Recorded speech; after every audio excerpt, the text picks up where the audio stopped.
السلام عليكم ورحمة الله وبركاته. وروتن الدنيا تنرى بك أدادات نور دفاجرتن نوتي بكتوتا يمن مقالا سنة خيستي أركمورا خنافقا أبريان كينيا أربكي أمتي أركما جرو واجرة بكتوتا أورومو بكتوتا الدنيا قوتوراتي واجرة ساني دروتي أركمنا خناف مين موتا أدادا نموتا كتوكو والرأسيتي أركامي إسنف حاسو سسنا خنافو هنگت أمور سكنتا تنياتي نفانا ترا إسنجن ميو بلسخيا مالتو أسيت في دروا galatoomii wanni as na fide kalee akkuma hubattanitti ummata keenya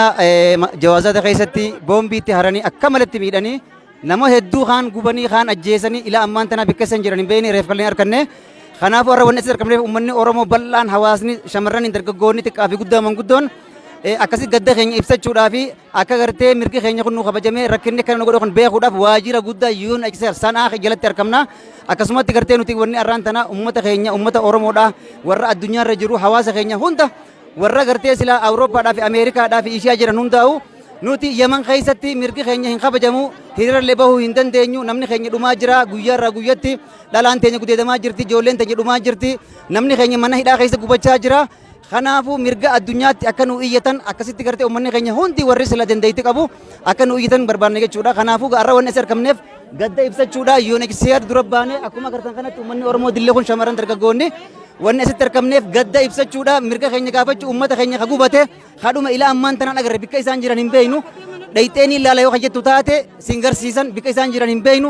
kanaafuu namuma keenya kadhumallee yoo arkannee sila awwaallanne kanaafuu akka nu gargaaraniif hulaa UNHCR dura baane jechuudha. Memma asirratti wantoota kaleessa teessanirraa dhaabbatanii waa hedduutu deemaa jira jechuudha. Fakkeenyaaf namoota eega wanni san taa'ame booda mana hidhaatti guuraniitu jira.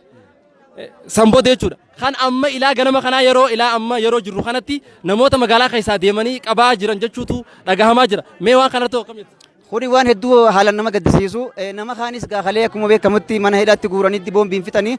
ammas namoota bira magaalaa keessaa guuranii ammas achuma fixuuf deemanii nuti silaa dhume namoota keenya achi keessa jiruu fi kan madaawee fi reefka keenya bikka jiru hin beeynu kanaafuu gaa nuti addunyaatti iyyachuudhaaf bikka kana baanee mirga dhala namaa akkasumatti human rights watch akkasumatti gartee UNHCR Jeneevaadha ummanni keenyaas biyya alaa jiran hundinuu akka nu iyyatan akka nuuf dirmatan kanaafuu asi baanee akkuma ati jettee namoonni keenya ilaa amma guuramaa jiranii amma ilaa amma hidhamaa jiranii qaayida gartee jawaazata irraa fuudhanis bikka isaan geessan hin beeyne kanaafuu gaa addunyaan akka nuuf dirmattu barbaanna hatattamatti. Ayyeegaa galatoome mee namni biraa kan yaada barfachuu fedhu Musafee. Akkami salaamu alaikum warahmatullahi wabarakatuh jaa wanni asitti wali qabamnee iyya galfachaa jirruuf namootan gartee lammii teenya takalee dhumtee nama 450 ol malee 50 gaditti shalagamne ibiddaan akka gartee shunkurtaatti nurraa guban san lammiin teenya ta Oromoo dillee asii wali qabdu tanaaf dhufte tanaafuu warra eda diyannaa jaha baasaniis bakka isaan geessan hin arkine warri iyyata addunyaarra jirtanis Oromoo yaa Oromoo Ameerikaa yaa Oromoo Jarman yaa Oromoo Faransaadha warreen gartee biyya ambaa keessa jirtan warreen gartee mootummaaf dandee keessa jirtan akka iyyata nuu galchitan akka manaadii iyyata nuu galchitan isiniin jenna ammaas deebi Oromoon guyya guyyaan dhumaa jirti kan asiimmaas kalee akkasi gubachaa jiru edamma mana namaa cabsanii guuraa jiran deebi bakka dalagaarra haareetti guuraa jiran nuti naman qabnu nama nuu dirmatuus hin qabnu yoo rabbii tokkicha taate malee deebi immaas asitti namni akka noggaa walii qabame kana yoo inni nulaa cufattee nu dhaggeeffachaa jirti tanaafuu rabbii tokkicha yoo nu dirmate malee ilmi namaa kana maa dirmatu hin jiru tanumaan isinii dhaama. Egaa akkuma arkaa jirtan hawaasni keenya tokko manatti hafaan jiru dubartiidha dhiiran jennee bakka kanatti argamaa jirra nuti hanga furmaata waaraa tokko argannu nuti warri gubate san caalaa warra hafe abbaa ilmaanii warra ilmaan 6-7 qabu amata meeqa biyya tana keessatti irraanfatee taa'aa jiru kanaatu biyya tana keessa jira jechuudha warri baqataadha jee warri silaa baqataaf dhaabbanne jee biyya tana keessa jirus baqataa biyya biraatii wajjin waan adda nu godhe ni wallaallee jechuudha nuti waraqaa teenya tasila aslii duraan qabnu tasila waajirri mana baqataadha nu kanne guutu gara mootummaatti jijjiiranii gara gartee mootummaa kanaa jijjiiranii nu harkaa guuraa jiran deemaa achi jijjiiradhaa jechaa jiran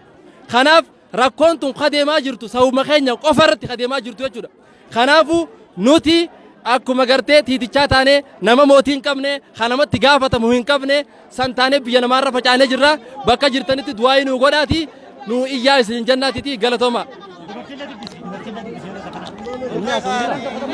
يعني لاجين سومالي دا تقبن تكن جرتو التران تقبن تكن جرتو خناف جاتشا أمني أورومو دا ديرا في دلان إذن نخيني خاكسد دومسان يعني أمر رادي بي أما سيس غنم خنان لي بيت بوسي في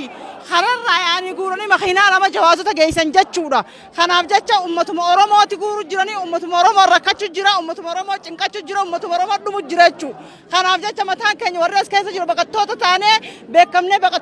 بقتوتا جاني نمني نبيختا كنجرو وچو خناف جاتشا يعني أمت أورومو تفلبسي نين أنقونو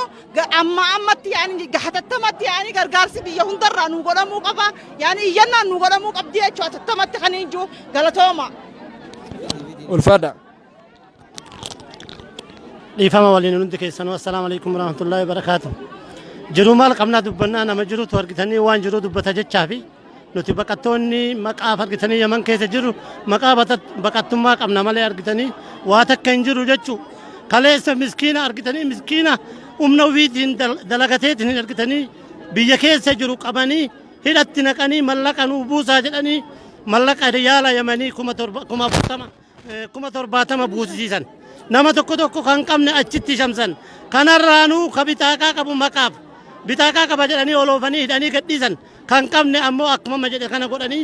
كان أبو أركتني إذن أمني أورمو بيجوندا جتن مكابا كتما كمن ملئ دمني وما نونفني ورجل آبتان دمني نو برمتا نو إيتا جتشو برباديتي وما هسوا إيرالي هسوا بربادو غبان وان غبتشو دمني إفا منا قدا غلطوما. عليكم ورحمة الله وبركاته. ilmaan oromoo addunyaarra jirtan hundi keessanuu gochaan kaleessa yaman keessatti dalagame gocha hedduu suukanneessaa fi gocha gartee ilmaan oromoo irratti dalagame san hedduu gocha irraa mataan dhukkubee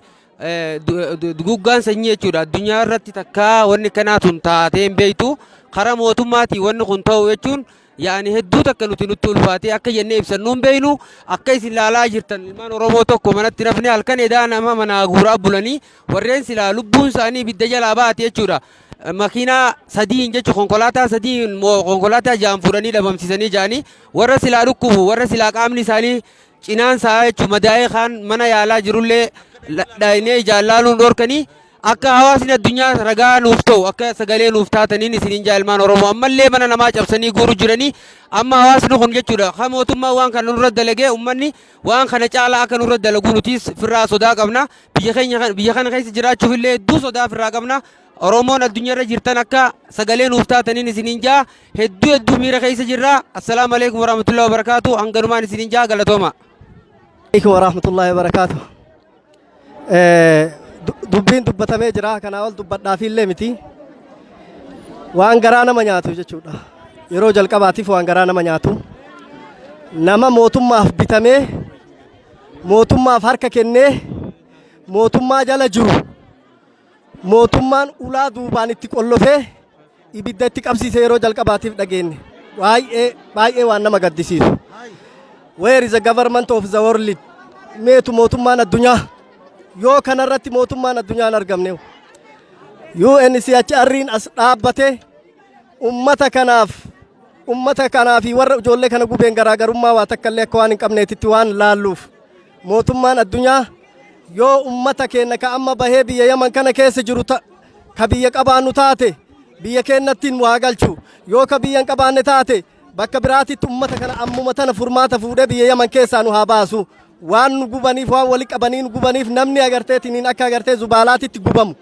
yeroo jalqabaatiif agarree kanaafuuyyuu bakka itti gallu hin qabnu kunillee ummanni ka dhaabatullee ka gubatee jiru kunis ka gubatee jiru. Kunis ka fayyaa hin qabne ka ciisaa jiru kun agartaniitiin ka mana hidhaa jiru kaan ka deemanii guuraa jiran kanaaf jecha furmaata kana mootummaan addunyaa ummanni oromoo bakka jirtanii biyyoota addunyaa keessa jirtan akka nu iyyitan akka sagalee nu taatan isinitti dabarfannaa raftaniin bulinaa deebii akka nu kennitan addunyaa tanarratti isin eegganna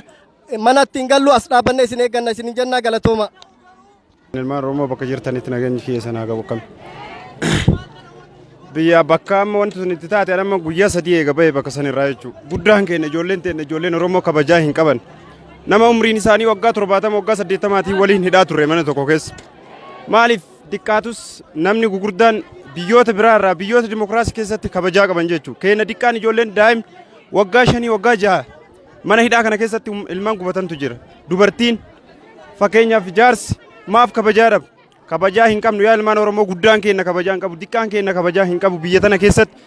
Biyya kalee ummata ibiddaan gubate har'a ammoo ummata diqqoo wayyaa qaba jedhan fuudhanii bakka sanitti deebisaa jira yaala isaanii dhabanii yaa Oromoo bakka jirtanii iyyaa yaa Oromoo dhumee jira Oromoon hin jirtu.